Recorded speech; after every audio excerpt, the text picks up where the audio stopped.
ఈ ఫైల్లో వివరించిన భారతీయ సైనిక వీరుడి అద్భుత శౌర్యగాథ ఆధారంగా ఒక స్ఫూర్తిదాయకమైన కథ. నాయకత్వానికి అసలైన నిదర్శనం కల్నల్ రవీంద్రనాథ్ వీరగాథ. కార్గిల్ యుద్ధ సమయంలో second Rajrif commanding officer colonel మొగుద్ బసప్ప రవీంద్రనాథ్కు శ్రీనగర్ లేహ్ రహదారిని నియంత్రించే అత్యంత కీలకమైన టోలోలింగ్ పాయింట్ 4590 మరియు బ్లాక్ రక్ వంటి వ్యూహాత్మక ప్రాంతాలను శత్రు నుండి స్వాధీనం చేసుకుని అత్యంత కఠినమైన బాధ్యత అప్పగించబడింది. శత్రులు పైనుంచి నిరంతరం పిరంగి దాడులు మరియు తూటల వర్షం కురిపిస్తున్నప్పటికీ ఆయన ఏమాత్రం వెనకడుగు వేయకుండా స్వయంగా తన దళాన్ని ముందుండి నడిపించారు.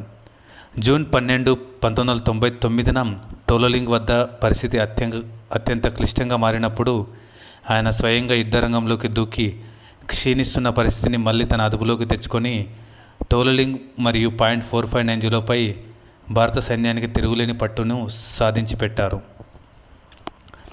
ఆ తర్వాత జూన్ 28న బ్లాక్ రాక్ ప్రాంతాన్ని ఆక్రమించే క్రమంలో శత్రువుల దాడి కారణంగా మన సైన్యానికి చెందిన 2 అధికారులు వీరమరణం పొందారు.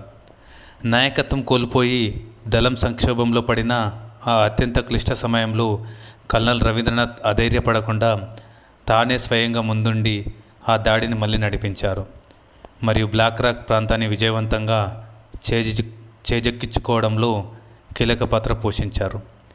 ఆయన చూపిన ఈ అసాధారణ నాయకత్వ పటిమ మరియు ధైర్య సాహసాలకు గాను ఆయనకు భారత ప్రభుత్వం ప్రతిష్టాత్మక వీరచక్ర పురస్కారాన్ని అందజేసింది.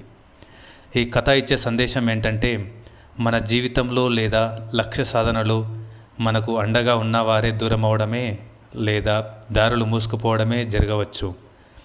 కానీ ఒక నిజమైన విజేత అనేవాడు సంక్షోభ సమయంలో అధైర్యపడకుండా తానే స్వయంగా బాధ్యతను భుజాన నెత్తుకొని ముందుని నడుస్తాడు. నాయకత్వ లక్షణం అంటే ఇతరులను ఆదేశించడం కాదు, క్లిష్ట పరిస్థితుల్లో తానే ఒక ఆదర్శంగా నిలబడడం. జై హింద్.